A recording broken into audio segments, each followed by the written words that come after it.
This is Voymonk vlog number 32, and it is 11:48 p.m., November 26th.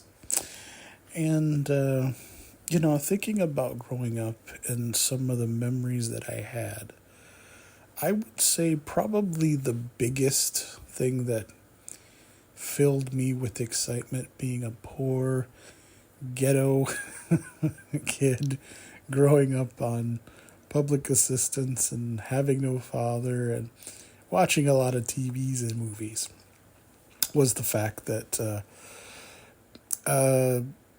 Disney was really a part of my life in a very, really weird way. Because, like a lot of things, as far as the imagination and pretending a life that I didn't have that was outside of my reach, one of the things that I imagined, that I fantasized about was Disney. Being able to visit this Disney World, Disneyland, and being captivated by this idea of basically everything that I think Disney kind of marketed towards me and a lot of other kids. And if you grow up poor and, you grow up in a situation where things like that are really quite outside of your reach, you don't really imagine too much in terms of what reality can happen, but you definitely imagine things that if they could happen, what would you do? And obviously over the years I grew up and my life changed a bit and that sort of thing. And I often think of that in terms of my memories when I think of Disney. Right now, as a company, as a huge media multi-conglomerate company that exists in many different levels. And the thing of it is that I know people certainly have their views on Disney in terms of a lot of different things that they produce. But for me, I've never really necessarily had a problem with Disney. I mean, even as an adult, I can kind of respect, even though I understand the marketing behind it and its influence on the world and certainly kids, certainly me growing up. But I don't necessarily view that in a negative light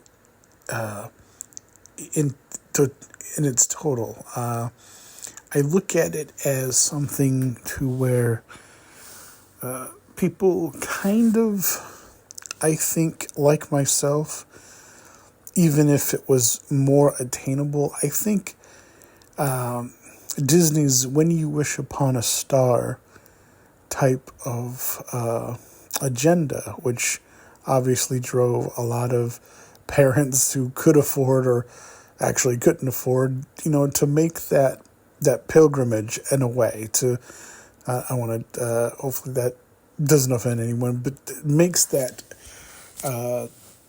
movement towards, at some way, in some capacity, being a part of Disney, whether you could actually go to Disneyland or Disney World, or you could actually purchase merchandise, or you could have the Disney Channel. And of course, in the 21st century, you can have Disney Plus, and you can stream all the different properties that are owned by Disney, and there are a lot. And so, like I said, I don't look at that through the lens of being resentful or anything like that, but I do look at that through the lens of someone who's grown up as I have. But I also kind of wonder how it's viewed to this day, because as the decades and generations change, I mean, it definitely seems like Disney has a lot more competition, that's for certain. But I do kind of wonder in terms of the reality of Disney as a company, where it started, where it's come, and where it is now, and how that is viewed in terms of children now growing up.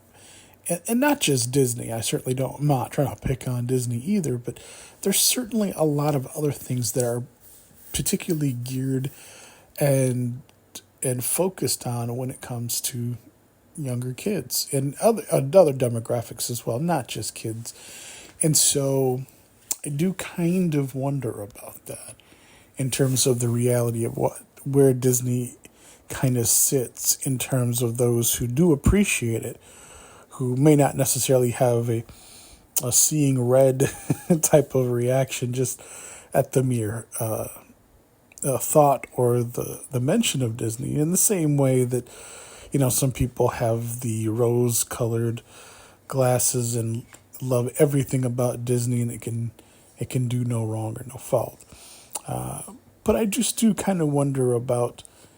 I mean, I am an Xer, the child of growing up in the 80s and 90s, so I kind of wonder about the generations after. How did they look at Disney? How is Disney viewed today? And in terms of an overall feeling about that history, that tradition with Disney, I kind of wonder, like, if those like myself who grew up with it often have the same kind of memories and hold a special place and meaning for a company built by a man who's, at least at the very least, his dream was to inspire the imagination of children and an entire nation. So I kind of wonder about that. And if you're listening to this, maybe you know. Anyways, that's what I was thinking on this 30-second vlog. I thought, Disney's been around for a pretty long time. And I know it's loved, and I know that despite its ups and downs, and maybe right now there's a lot of downs because, they've been through a lot of financial things, as a lot of companies have with, the way things are today. But, I do kind of wonder in terms of the hold. I remember reading something where Club 33, I think is 32 or 33, or a group which is an exclusive club that requires you to be super duper rich, and on top of that you have to abide by certain rules and have prerequisites and stuff like that. And the group, the couple that had gotten kicked out of Club 33, they were devastated. And when I think about my history and past, that's what kind of leads me to wonder that question about what does Disney mean to you, to people right now, and society and pop culture. I think about that. Anyways, that's going to do it for this vlog. Until next time.